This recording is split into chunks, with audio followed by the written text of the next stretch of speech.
ಯುವಕರೇ, ಶರಣ್ ಪ್ರಕಾಶ್ ಪಾಟೀಲ್ ಮೋದಿ ಟೀಕೆ ಮಾಡೋದಲ್ಲ, ಅವರು RSS ಅನ್ನು ಟೀಕೆ ಮಾಡಿದರು. ನಿನ್ನೆ ಒಬ್ರು ಬಂದಿದ್ರು, MB ಪಾಟೀಲ್, ಹುಲಿ ಮತ್ತು ಶಿವ, ಹುಲಿ ಮತ್ತು ಶಿವ. ಮೊನ್ನೆ ನೋಡಿದ್ರಲ್ಲ, ಏನೋ ಹುಲಿ ಶಿವ, ಹುಲಿ ಹುಲಿ ಶಿವ ಶಿವ ಶಿವ. ಅವರು ಹೇಳ್ತಾರೆ ಬಿಜೆಪಿ ಬಸವ ತತ್ವದ ವಿರೋಧಿ, RSS ಬಸವ ತತ್ವದ ವಿರೋಧಿ, ಲಿಂಗಾಯತರನ್ನ ವಿಭಜನೆ ಮಾಡುವಂತ ಷಡ್ಯಂತ್ರ ಈ ಮಂತ್ರಿಗಳು ಮಾಡ್ತಾ ಇದ್ದಾರೆ.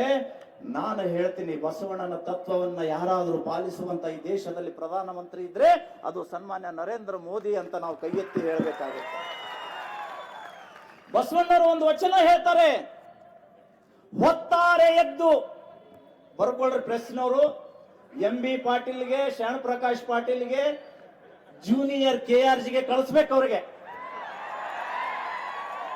ಹೊತ್ತಾರೆ ಎದ್ದು ಕಣ್ಣ ಹೊಸೆಯುತ್ತ ಎನ್ನ ಮಡದಿಗೆ ಎನ್ನ ಒಡವೆಗೆ ಎನ್ನ ಹೆಂಡಿರ ಮಕ್ಕಳಿಗಾಗಿ ದುಡಿದೆನಾದರೆ ತಲೆದಂಡ ಕೂಡಲ ಸಂಗಮ ದೇವ, ನಿಮ್ಮ ನಿಲುವಿಗೆ ಕುದಿವೆನಲ್ಲದೆ ಅನ್ಯ ವಿಷಯಕ್ಕಲ್ಲ ಅನ್ನುವಂತ ಸಂದೇಶ ಬಸವಣ್ಣನವರು ಹೇಗೆ ಕೊಟ್ಟರು, ಅದೇ ಮಾದರಿಯಲ್ಲಿ ಹೆಂಡರು ಮಕ್ಕಳಿಗಾಗಿ ಅಲ್ಲ, ಭಾರತದ ಭವಿಷ್ಯಕ್ಕಾಗಿ, ಭಾರತದ ಉಜ್ವಲತೆಗಾಗಿ ಬಸವ ತತ್ವವನ್ನು ಅನುಸರಿಸಿರುವಂತ ಏಕೈಕ ಪ್ರಧಾನಮಂತ್ರಿ ವಹಿ ನರೇಂದ್ರ ಮೋದಿ ಅನ್ನುವಂಥದ್ದನ್ನು ನಾವು ಯಾರು ಕೂಡ ನೋಡಿದ್ದಾರೆ. ಇಲ್ಲಿ ಸಂತರಿದ್ದಾರೆ. ದೇಶ ಇರುವುದೇ ಸಂತರ ಮಾರ್ಗದರ್ಶನದಲ್ಲಿ.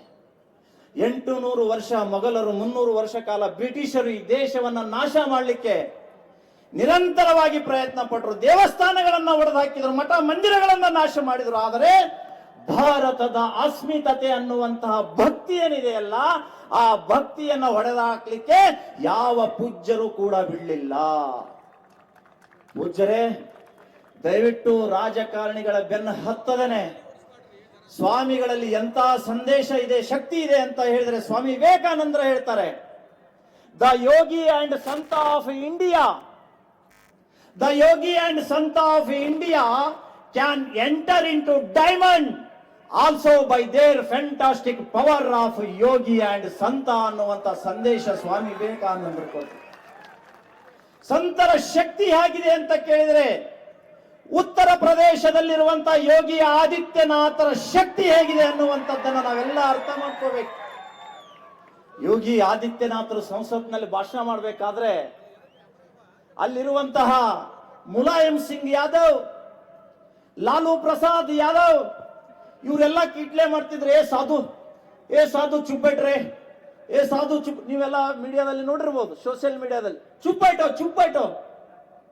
ಆವಾಗ ಸುಮ್ಮನೆ ಇದ್ದಂತಹ ಯೋಗಿ ಆದಿತ್ಯನಾಥರು ಇವತ್ತು ಆ ಟೀಕೆ ಮಾಡಿದಂತವರ ಬಾಯಿಯಲ್ಲಿ ಗನ್ನನ್ನ ಇಟ್ಟು ಬುಲೆಟ್ ಅನ್ನ ಹಾರಿಸಿ, ಭಾರತದ ಶಾಂತಿ ಯಾವುದಾದ್ರೂ ರಾಜ್ಯ ಇದ್ರೆ ಅದು UP ಉತ್ತರ ಪ್ರದೇಶ ಅನ್ನುವಂಥದ್ದನ್ನ ಸ್ವಾಮೀಜಿಯವರು ತೋರಿಸಿಕೊಟ್ಟಿದ್ದಾರೆ.